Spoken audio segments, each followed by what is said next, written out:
Coach, make a quick opening statement on the game.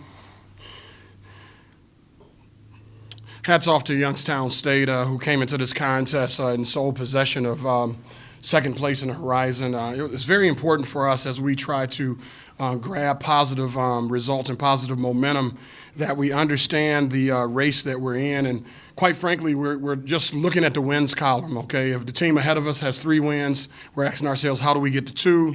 Then how do we get to 3? How do we get to 4? And so on and so forth. I couldn't be more proud of the way we closed out the game, particularly speaking at the free throw line. 74% in the second half was very, very important for us.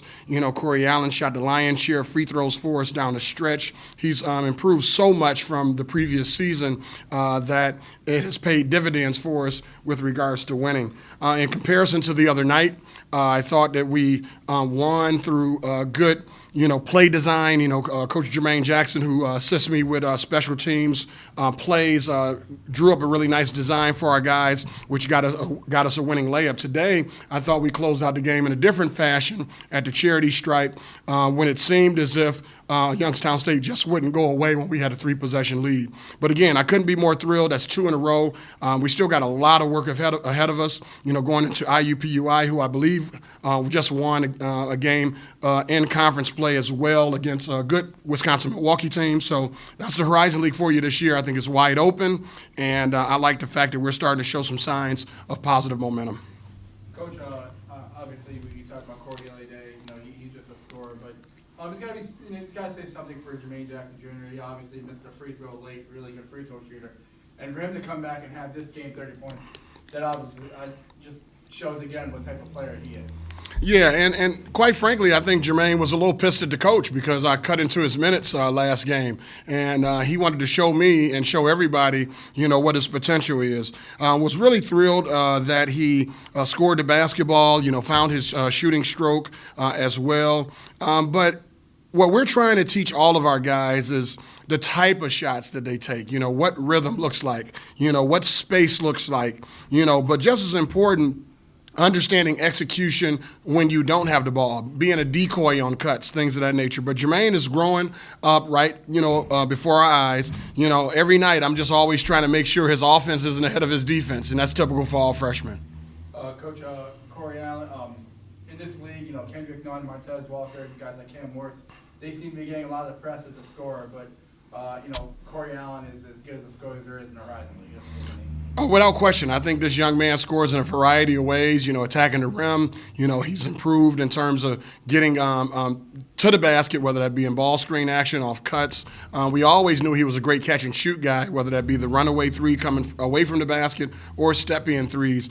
He's absolutely lethal, along with Jermaine Jackson, Josh McFarley, and others who do a really, really good job. But I think what's going on now is that with the addition of minutes with guys like Cole Long, guys like Jack Ballantyne on the court that have the ability to grab the attention of defense in terms of making the floor bigger, you can't quite just key in on a Corey Allen. So again, as we continue to get guys like Cam Chapman back, hopefully next week, we can continue to have performances like this because you got other players that can grab some attention that allows Corey to get loose.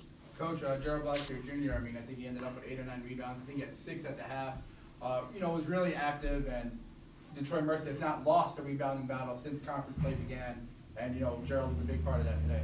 Without question. I think guys like Gerald Blackshear, Roshan Prince, they're so important in terms of defensive and offensive rebounding. We thought from an offensive rebounding standpoint, we could have an advantage with regards to their inability to necessarily block out consistently, and we grabbed 21 of them today, which might be a conference season high, at least. Might be on the full season. I'm not sure if we've grabbed 21 offensive rebounds yet this year, But Gerald is just a bright spot, I think, that will continue to grow as he settles back into his starting role. 5 points, 8 rebounds. Like to get his turnovers down a little bit.